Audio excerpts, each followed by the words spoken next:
Hello friends, कैसे हैं आप सभी लोग। उम्मीद करता हूँ आप सब लोग अच्छे से होंगे और बहुत ही बढ़िया से अपनी पढ़ाई लगातार जारी रख रहे होंगे। तो जैसा कि मैं मेंस के आंसर शीट्स लेकर आपके पास आता हूँ और अभी तक मैंने पेपर 6 का पार्ट 2 जो है वो अपलोड कर दिया है और ये है पेपर 6 का पार्ट 3 जो आपके लिए बेहद ही इम्पॉर्टेंट है, छत्तीसगढ़ का सामाजिक परिदृश्य। अब छत्तीसगढ़ का सामाजिक परिदृश्य आपके प्री के लिए भी उतना ही ज़्यादा वेटेज रखता है जितना कि मेंस के लिए। इसलिए ये टॉपिक आपको बहुत ही अच्छे से करने की ज़रूरत है, क्योंकि इसको करने से न सिर्फ आप प्री के पेपर 1 जीएस में अच्छा स्कोर कर सकते हैं, बल्कि सीसेट में भी क्वेश्चन आते हैं इस एक पोर्शन से। तो वो दोनों पोर्शन तो आपका कंप्लीट होगा ही, और उसके अलावा मेंस का जो पोर्शन है वो भी कंप्लीट होगा, क्योंकि पेपर 6 का जो पार्ट 3 है वो 75 मार्क्स का है और छत्तीसगढ़ का सामाजिक परिदृश्य सीधे 75 मार्क्स का आपके पास आएगा, जिसमें आप मैक्सिमम स्कोर कर सकते हैं। ये मेरी टेस्ट सीरीज़ की कॉपी है, जिसमें आप देख सकते हैं मैंने 55.5 मार्क्स अर्न किए हैं 75 में से, जो कि ठीक ठाक मार्क्स कहे जा सकते हैं, लेकिन इसको और भी बढ़ाया जा सकता है अगर आप लगातार मेहनत और प्रयास करते रहें तो। एक बार फिर से जिन्होंने भी टेलीग्राम चैनल अभी तक ज्वाइन नहीं किया है वो टेलीग्राम चैनल ज्वाइन कर लें। ऊपर ADJ एस्पिरेंट लिखा हुआ है, डायरेक्ट सर्च कर सकते हैं, या फिर नीचे इसका डिस्क्रिप्शन में लिंक दिया हुआ है, वहाँ जाके आप क्लिक करके सीधे टेलीग्राम चैनल ज्वाइन कर सकते हैं। अभी तक लगभग 5200 से ज़्यादा एस्पिरेंट्स हमारे साथ जुड़ चुके हैं, जो हमारे साथ डिबेट करते हैं, डाउट्स क्लियर करते हैं। इसके अलावा करंट अफेयर और मेंस की जो मटेरियल्स हैं वो मैं उन्हें समय समय पर प्रोवाइड कराता रहता हूँ। तो चलिए शुरू करते हैं पेपर 6 का पार्ट 3 और देखते हैं कि किस तरह के क्वेश्चंस आ सकते हैं और कैसे आपका अप्रोच होना चाहिए उन क्वेश्चंस को कंप्लीट करने के लिए। अब सबसे पहले, जैसा कि मैं बताता रहता हूं आपको, कि अगर 2 नंबर के क्वेश्चन हैं तो सीधे फ्लैट क्वेश्चन पूछते हैं। इन 2 नंबरों के क्वेश्चन में आपको भूमिका बनाने की कोई ज़रूरत नहीं है, आप सीधे डायरेक्ट अपना आंसर लिखना शुरू कर दीजिए। जैसे कि क्वेश्चन है, जनजातियों के किन्हीं 4 पर्वों का नाम बताइए। ठीक, तो सीधे माटी त्योहार, हरेली, पोला, कोंचा पर्व। ठीक, मैंने लगातार लिखने की प्रैक्टिस करी थी, इसलिए मुझे ये पता चल गया था कि मैं अपना ये कॉपी जो है 2 घंटे 50 मिनट या 2 घंटे 55 मिनट में बहुत ही इजीली ख़त्म कर सकता हूँ। इसलिए मैं कुछ एक्स्ट्रा पॉइंट्स भी इसमें ऐड कर देता था। लेकिन अगर आपकी अभी राइटिंग स्किल तेज नहीं हुई है या फिर आप समय में कंप्लीट नहीं कर पा रहे हैं, तो ये सब एक्स्ट्रा चीज़ें लिखने से आपको बचना चाहिए, ताकि आने वाले क्वेश्चंस के लिए आपके पास समय रह सके। तो याद रखिएगा, सीधे आप माटी तिहार, पोला, हरेली और गोचा पर्व भी लिखेंगे तो आपको पूरे मार्क्स मिलेंगे, जैसे कि यहाँ 2 आउट ऑफ 2 मार्क्स मिले हुए हैं। नेक्स्ट क्वेश्चन, छत्तीसगढ़ शासन द्वारा स्थापित कोई राज्य 2 राज्य अलंकरण प्राप्तकर्ता के नाम। ठीक है, अब देखिए ये प्रीलिम्स का भी क्वेश्चन है और ये मेंस में भी पूछ दिया है, तो इसीलिए ये जो पोर्शन है ये बहुत ही इंपॉर्टेंट है। प्रीलिम्स के लिए जितने अच्छे से आप इसको पढ़ेंगे, आपका मेंस उतना ही ज़्यादा ये वाला पोर्शन हो जाएगा और आप देखेंगे कि आप इस पोर्शन को अटेम्प्ट करने में बहुत ही आपको आसानी होगी। तो इस तरह से आप इस वाले पोर्शन को कर सकते हैं। ठीक है, नेक्स्ट क्वेश्चन देखते हैं। राज्य के प्रमुख मड़ई स्थलों का नाम लिखिए। ठीक है, मड़ई आपको मालूम ही है कहाँ कहाँ होता है, ये फिर से प्रीलिम्स में क्वेश्चन है, प्रीलिम्स में कई बार आ चुका है। तो सबसे प्रमुख जो मड़ई मेला कहाँ का है, नारायणपुर का है। लोक मड़ई कहाँ मनाते हैं, राजनांदगांव में। और फागुन मड़ई मेला कहाँ मिलाते हैं, कोंडागांव में। तो इसने सीधे देखिए राज्य के प्रमुख मड़ई स्थल का नाम लिखें कह दिया है। तो अब चूँकि यहाँ पे कोई एक या अनेक का नाम नहीं लिखा हुआ है, तो हमको उन सारे मड़ई का नाम लिखना ही होगा जहाँ जहाँ पे मड़ई मेला होते हैं। तो इसलिए मैंने यहाँ पे ये डाल दिया, एक छोटा सा डायग्राम भी बना दिया है और इसमें ये बता दिया है कि कहाँ कहाँ पे कौन सा होता है, लोक मड़ई, नारायणपुर और उसके अलावा फागुन मड़ई। हालांकि इसकी ज़रूरत नहीं है, 2 नंबर के क्वेश्चन में आप इस पोर्शन को स्किप कर सकते हैं। 2 नंबर के पोर्शन में डायग्राम्स बनाने की ज़रूरत नहीं है। नेक्स्ट क्वेश्चन देखिए, पर संस्कृतिकरण से आप क्या समझते हैं। पर संस्कृतिकरण की मैंने कोई अलग से परिभाषा याद नहीं करी थी, मैंने बस एक छोटा सा डायग्राम बना के इसको याद कर लिया था। मैंने एक सर्कल बनाया, इसमें लिखा पुरानी संस्कृति, एक सर्कल बनाया, इसमें लिखा नई संस्कृति, और बीच में एक एरो बना दिया पर संस्कृतिकरण, और इसी से मेरा डिफिनेशन भी तैयार हो गया। क्या, पुरानी संस्कृति जिन कारणों से नवीन संस्कृति में परिवर्तित हो जाती है वहाँ पर संस्कृतिकरण कहलाता है। ठीक है, एक छोटा सा डायग्राम और आपका डिफिनेशन भी तैयार। यहाँ पे मैंने वही डिफिनेशन लिख दिया है। अब इसके अंतर्गत दूसरे धर्मों का बढ़ना, प्रभाव, जाति व्यवस्था, भोजन, पहनावा, आधुनिकता तथा शहरीकरण शामिल है। ये सारी चीज़ें जब पुरानी संस्कृतियों में शामिल हो जाती हैं तो उस पर संस्कृतिकरण का प्रभाव हो जाता है और उसके बाद वो संस्कृति नई संस्कृति में परिवर्तित हो जाती है। यही है पर संस्कृतिकरण। ये टॉपिक मेंस के लिए आपको अलग से पढ़ना है क्योंकि ये प्रीलिम्स में नहीं पूछा जाता। ये आपके सिलेबस में क्लियर क्रिस्टल दिया हुआ है कि आपको पर संस्कृतिकरण पढ़ना है। नेक्स्ट देखिए, प्रीलिम्स का भी क्वेश्चन है और मेंस में भी आया हुआ है। छत्तीसगढ़ के राष्ट्रीय उद्यान एवं अभ्यारण्यों के नाम लिखिए। आप सभी को याद होगा, ठीक है, 3 राष्ट्रीय उद्यान और उसके अलावा 11 जो है अभ्यारण्य। तो ये नाम आपको अच्छे से याद होने चाहिए। कहाँ कहाँ पे हैं, किन किन जिले में हैं वो याद होने चाहिए ताकि आप प्रीलिम्स या मेंस जिसमें भी आए आप उसको ईजिली कर सकें।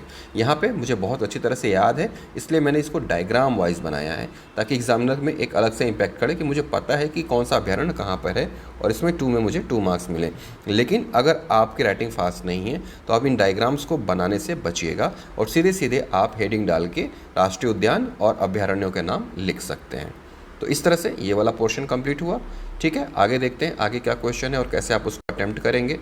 तो आपका अप्रोच सीधे यही होना चाहिए 2 नंबर में कि सीधे आपको फ्लैट आंसर लिखने हैं और उसके बाद इसमें भूमिका नहीं निभानी है। यहाँ से क्वेश्चन अब शुरू हो जाते हैं।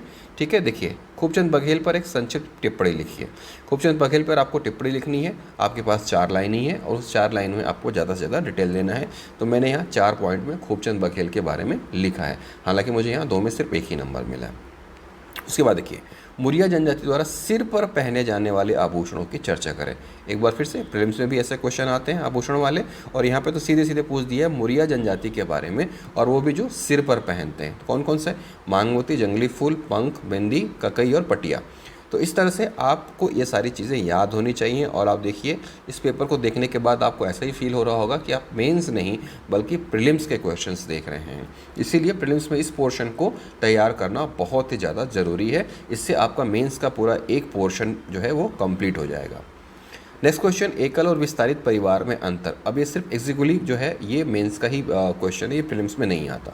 एकल परिवार क्या है? एकल परिवार छोटा परिवार होता है, इसमें पति पत्नी तथा उनके बच्चे ही शामिल होते हैं।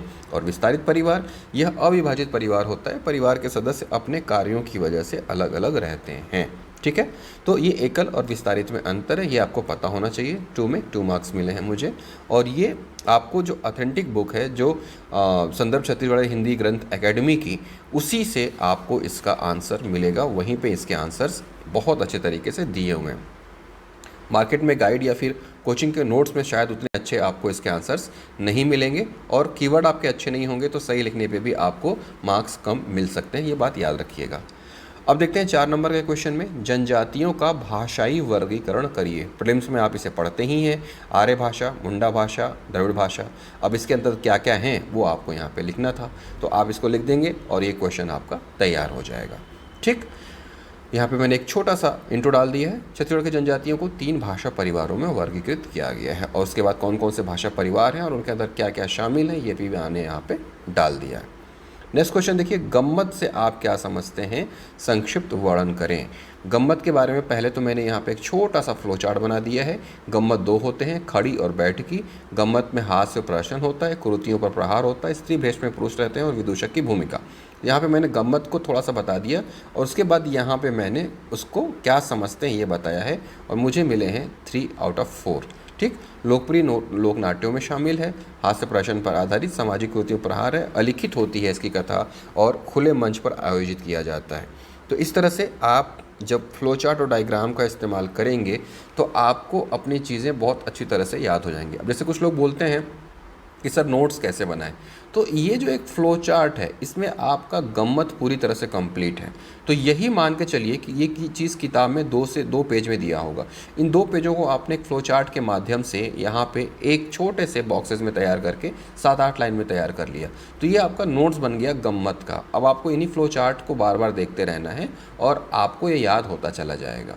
ठीक, इसके लिए मैंने आपको पहले से ही बताया है, अगर आपको बार बार रिवाइज़ करना है तो RRR फार्मूला और उसके बाद रिवीजन के लिए मैंने IEEE फार्मूला, ये दोनों वीडियोस मैंने अपलोड किए हुए हैं। अगर आपने अभी तक नहीं देखा है तो इसको जाके वीडियो लिस्ट में ज़रूर देखिएगा। ठीक, तो इस तरह से चीज़ें आपकी तैयार होती रहेंगी। अगला क्वेश्चन है, जनजातीय शिल्प एवं चित्रकला का नाम लिखिए। जनजातीय शिल्प एवं चित्रकला का नाम। तो जनजातियों में जो भी चित्रकला और शिल्पकला होती है उसके बारे में आपको लिखना है। तो आपको मालूम है, देखिए लौह शिल्प, काष्ठ शिल्प और चित्रकला।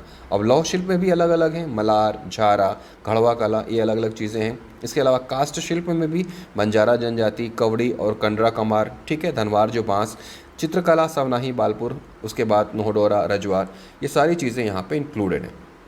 तो इन चीज़ों को मैंने 3 बॉक्स में बनाया, लॉ, कास्ट और चित्रकला, और उसके बाद अलग अलग मैंने यहाँ पे डिफ़ाइन कर दिया। तो इसमें मुझे मिले 3 आउट ऑफ 4। तो ये तभी हो सकता है जब आप चीज़ों को अच्छी तरह से याद करें और उसको बार बार लिख के प्रैक्टिस करें, क्योंकि ये सिर्फ आपके मेंस में ही नहीं, आपके प्रीलिम्स में भी काम आता है। और ये पेपर इसीलिए बहुत इंपॉर्टेंट है, और ये पेपर इसीलिए जब आप प्रीलिम्स अच्छे से पढ़ेंगे तो आपको बहुत ईजी लगेगा, और इसके लिए आपको बहुत ज़्यादा रिवीजन करने की भी ज़रूरत नहीं पड़ेगी। प्रीलिम्स में आप इसको अच्छे से पढ़ लीजिए, और मेंस में इस पर ध्यान देने की बजाय आप समाजशास्त्र पर ध्यान दे दीजिए, तो आपके मार्क्स अच्छे आ जाएंगे। नेक्स्ट क्वेश्चन देखिए, छत्तीसगढ़ शासन द्वारा चलाई जा रही आदिवासी कल्याण योजनाओं का वर्णन करें। ठीक है, कोई 4 स्पष्ट तौर पे बोल दिया है कि किन्हीं 4 योजनाओं के बारे में ही आपको बताना है। तो यहाँ पे मैंने 4 पॉइंट डाल दिए हैं, इंदिरावन मितान, महेंद्र कर्मा तेंदुपत्ता, मिनी माता स्वावलंबन और जनजातीय सलाहकार परिषद। सीधे सीधे क्वेश्चन है, सीधे सीधे लिखना है, इसमें कहीं कुछ भी आपको ऐड नहीं करना है। आगे बढ़ते हैं। छत्तीसगढ़ में निवासरत विशेष पिछड़ी जनजातियों में से किन्हीं 2 जनजातियों का वर्णन करें। स्पष्ट तौर पे क्वेश्चन ने बोला है कि किन्हीं 2 जनजातियों का वर्णन करना है। अब जो पिछड़ी जनजातियां हैं वो 5 हैं, ठीक है, राष्ट्रीय स्तर की। अब उसमें से कोई 2 आपको लिखना है। मैंने एक अबुझमाड़िया लिख दिया, और यहाँ पे एक छोटा सा डायग्राम बना के ये दिखा दिया कि अबुझमाड़िया कहाँ पे रहते हैं। ठीक है, अबुझमाड़िया के बारे में सब कुछ आपको पता ही है, आपको कुछ ज़्यादा बताने की ज़रूरत नहीं है, ठीक, क्योंकि द्रविड़ भाषा परिवार में है और सांस्कृतिक दृष्टि से उच्च स्थान पर है। ये एक इम्पॉर्टेंट उसका पॉइंट था जो कि लिखना ज़रूरी था, और मैंने वो वहाँ पे डाल दिया था। ठीक, उसके बाद देखिए दूसरा मैंने चूज़ किया है बैगा जनजाति, और यहाँ पे चित्र बना के बता दिया है कि बैगा जनजाति कहाँ पाई जाती है। उसके बारे में मैंने लिख भी दिया हुआ है, और यहाँ पे 4 में 2.5 मार्क्स मुझे मिले हैं। नेक्स्ट क्वेश्चन देखते हैं जो 8 नंबर का है। ठीक है, अब 8 नंबर के क्वेश्चन में स्पेस ज़्यादा होता है, कोशिश करिएगा निष्कर्ष जरूर लिखिएगा। यहाँ पे आप देख सकते हैं मुझे 8 में 6 नंबर मिले हुए हैं। क्वेश्चन है, छत्तीसगढ़ के जनजातियों के आभूषण के महत्व को समझाइए। छत्तीसगढ़ के जनजातियों में आभूषण के महत्व को समझाइए। तो सबसे पहले तो मैंने यहाँ पे एक छोटा सा फ्लो चार्ट बना दिया है, और ये बता दिया है कि प्रमुख आभूषण क्या हैं। सिर, कान, गला, बाजू, कमर, हाथ और पैर। यहाँ पे मैंने सारे आभूषणों के नाम बता दिए हैं। तो मुझे लगता है कि इस 6 में से 2 मार्क्स तो शायद मेरे इसी के मिल गए होंगे मुझे। और उसके बाद मैंने यहाँ पे अलग से उसकी जो महत्व है वो बता दिया है। ठीक है, अब महत्व क्या है, देखिए, जनजातियों के आभूषण से उनकी महान संस्कृति के दर्शन मिलते हैं। आभूषण जनजातियों हेतु रक्षा कवच की तरह हैं। आभूषणों के जरिए जनजाति समूह अपने धार्मिक विश्वास को भी प्रकट करते हैं। जन्म तथा विवाह के अवसर पर आभूषणों का आदान प्रदान संस्कृति के महत्व को दर्शाता है। गोदना जैसे आभूषण को ईश्वर का प्रतीक माना जाता है, ये मृत्यु के बाद भी संग रहते हैं। आभूषणों के जरिए टोने टोटके और भूत प्रेतों से रक्षा होती है। निष्कर्ष लिखा मैंने, जनजातियों के आभूषण उनके लिए चिर संगिनी हैं। चिर संगिनी का क्या मतलब, वो हमेशा साथ में रहते हैं और उनकी मृत्यु के बाद भी वो जाते हैं उनके साथ, ऐसा मानना है आदिवासी समुदायों में। ये मैंने एक लाइन कंक्लूज़न में लिख दी है, और ये कंक्लूज़न जो मैंने लास्ट में लिखा है वो मुझे बाकी लोगों के आंसर से अलग कर देगा, और इसी वजह से मुझे लगता है कि इसमें मुझे अच्छे मार्क्स मिले हैं। तो इसी तरह से कुछ आप भी ट्राई करिएगा, कोशिश करिएगा। जितना ज़्यादा आप कोशिश करेंगे एग्ज़ाम के पहले लिखने का, जितना ज़्यादा आप एक्सपेरिमेंट कर सकते हैं अपने आंसर्स में, उतना ज़्यादा करिए, ताकि कॉपी चेक होके आए, आपको समझ में आए कि आप सही लिख रहे हैं कि नहीं। सीधे आप एग्ज़ाम में लिखने बैठेंगे तो वहाँ पर थोड़ा सा आप गड़बड़ कर सकते हैं। आगे देखिए, राज्य सरकार के किसी एक संरक्षित पुरातात्विक स्मारक स्थल का वर्णन करिए। आपको याद होगा 2019 मेंस में सीधे से सीधे ऐसा ही क्वेश्चन आ गया था, और चूंकि मैंने टेस्ट सीरीज़ में पहले से ऐसे क्वेश्चंस को सॉल्व कर रखा था, इसलिए मुझे वहाँ पे कोई परेशानी नहीं हुई। मैंने सिरपुर का चयन किया। सिरपुर प्रीलिम्स के लिए आप बहुत अच्छे तरीके से पढ़ते हैं, ठीक है, बहुत सारे राजवंशों की वो राजधानी रही है, इसके अलावा बौद्ध, इसके अलावा जैन, ठीक है, ये सारी चीज़ें रही हैं।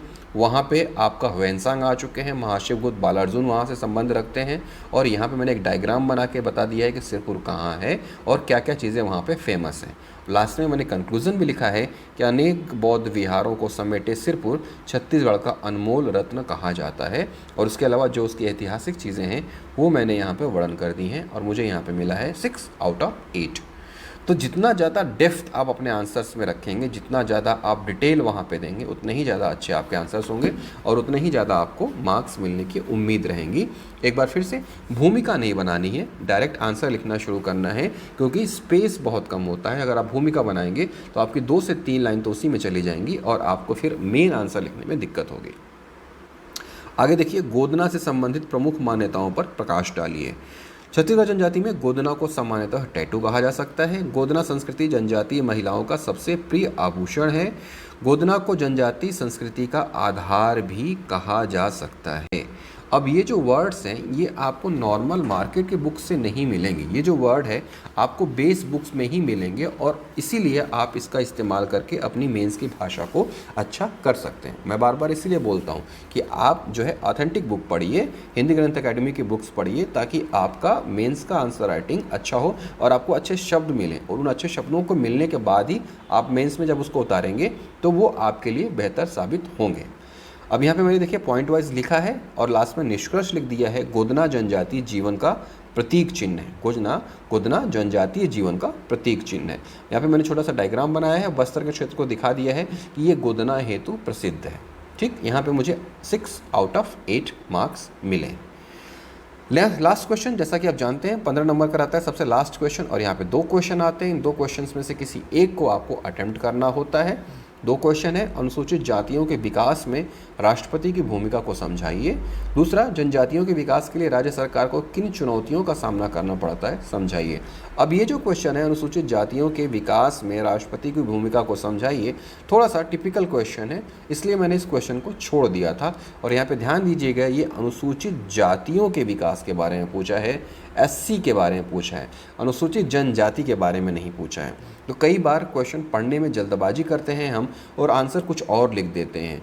ये जब मैंने लिखा था तो मेरे साथ और भी कुछ लोगों ने जिन्होंने टेस्ट सीरीज़ दी थी, उन्होंने अनुसूचित जातियों के बारे में जो है पूछा गया था और उन्होंने लिख दिया था अनुसूचित जनजातियों के बारे में, और उनके क्वेश्चंस गलत हो गए थे। तो चूँकि एग्ज़ाम में समय बहुत कम होता है, आपको क्विक डिसीजन लेना रहता है, लेकिन उस बीच भी आपको क्वेश्चन को 2 से 3 बार पढ़ना ही है, ताकि आप क्वेश्चन क्या पूछा जा रहा है वो अच्छी तरह से देख लें।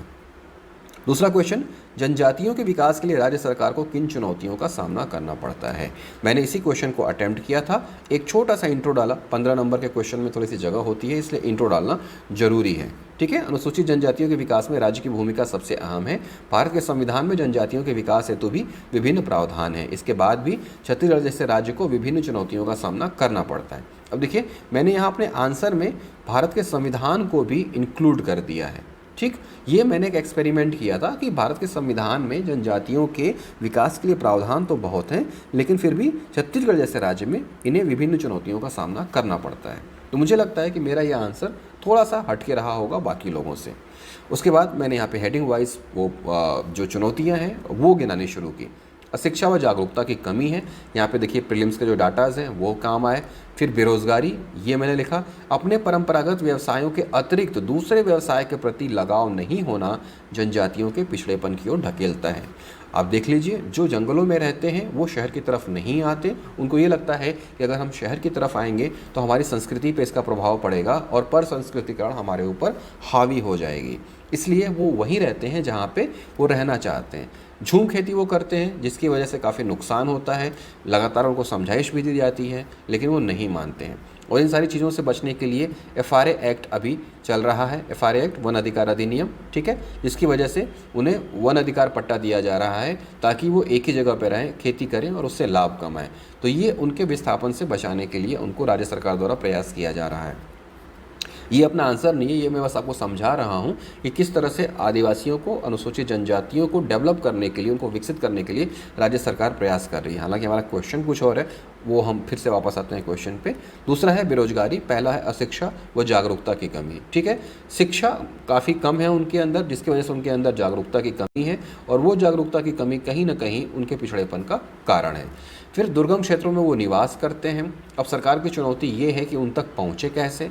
मदिरापान बहुत ज़्यादा करते हैं क्योंकि ये उनकी संस्कृति में शामिल है, इसकी वजह से शासन की योजनाओं को प्रसार सीमित रह जाता है, वो बहुत ज़्यादा समझने की कोशिश नहीं करते। निर्धनता, निर्धन होते हैं क्यों? क्योंकि ये सिर्फ 2 वक्त के भोजन से ही संतुष्ट हो जाते हैं। इनके अलावा इनके जीवन में बहुत कुछ आकांक्षाएं नहीं रहती हैं। शोषण तथा कुपोषण, कुपोषण की दर यहाँ पे देखिए प्रीलिम्स का डाटा मैंने यूज़ कर दिया और ये भी डाल दिया कि इनका शोषण भी लगातार होता रहता है, क्योंकि जो बड़ी जातियाँ हैं वो अक्सर आप देखेंगे कि इनके क्षेत्रों में इंक्रोच कर ले जाती हैं और वो इन्हें फिर क्या होता है, अपना क्षेत्र को छोड़ के बाहर जाना पड़ता है और इस तरह से इनका जो है कहीं ना कहीं शोषण भी होता है। निष्कर्ष मैंने लिखा यहाँ पे 2 लाइन का, छत्तीसगढ़ में परसंस्कृतिकरण, प्रवासन तथा पृथक्करण जैसी चुनौतियां राज्य सरकार के कार्यों को प्रभावित करती हैं। हालांकि राज्य सरकार इन चुनौतियों को बेहतर तरीके से सामना कर रही है। यहाँ पे मुझे 15 में 11 नंबर मिले हैं और साथ ही साथ गुड का कमेंट भी मिला हुआ है। एक छोटा सा फ्लो चार्ट मैंने यहाँ पे बनाया, देखिए कारण, समस्याएं और चुनौतियाँ। अशिक्षा, बेरोजगारी, दुर्गम निवास, मदिरापान, प्राकृतिक संसाधनों की समाप्ति, निर्धनता, पहचान खोने का डर और कुपोषण। तो ये एक छोटा सा मैंने फ्लो चार्ट बनाया है जिससे उनकी समस्याओं का यहाँ पे पता चलता है और इनसे संबंधित क्या प्रमुख अनुच्छेद हैं वो भी यहाँ पे मैंने डाला हुआ है। तो इस तरह से एक आंसर में मैंने कॉम्पैक्ट सारी चीज़ें डाल दी हैं और मुझे ऐसा नहीं लगता कि इसमें कुछ भी चीज़ें ऐसी छूटी हुई हैं जो एग्ज़ामिनर को चाहिए। तो सारी की सारी चीज़ें यहाँ मिल गई हैं, इसीलिए शायद मुझे यहाँ 15 में 11 नंबर और गुड का कमेंट भी मिला है। तो आप भी लगातार कोशिश करके, लगातार मेहनत करके अपने आंसर्स को इम्प्रूव करते रहिए और मेरा फिर से कहना है कि बार बार लिखिए, लिखते रहिए। डेली कम से कम 2 से 3 घंटा आप लिखने के लिए ज़रूर समय दीजिए। हम जब पढ़ते हैं तो हमको लगता है कि 2 से 3 घंटे में हम सिर्फ 2 या 3 या 4 क्वेश्चन ही लिख पाते हैं और ऐसे में हमारे मन में ये फीलिंग आती है कि हम टाइम की बर्बादी कर रहे हैं। हम 3 घंटे लिखने से अच्छा है 3 घंटे में तो हम पूरा एक चैप्टर ख़त्म कर लेंगे। लेकिन यकीन मानिए वो आपकी गलती है। आप इस चक्कर में मत पड़िएगा कि 3 घंटे में आप बहुत ज़्यादा पढ़ लेंगे बजाय लिखने के।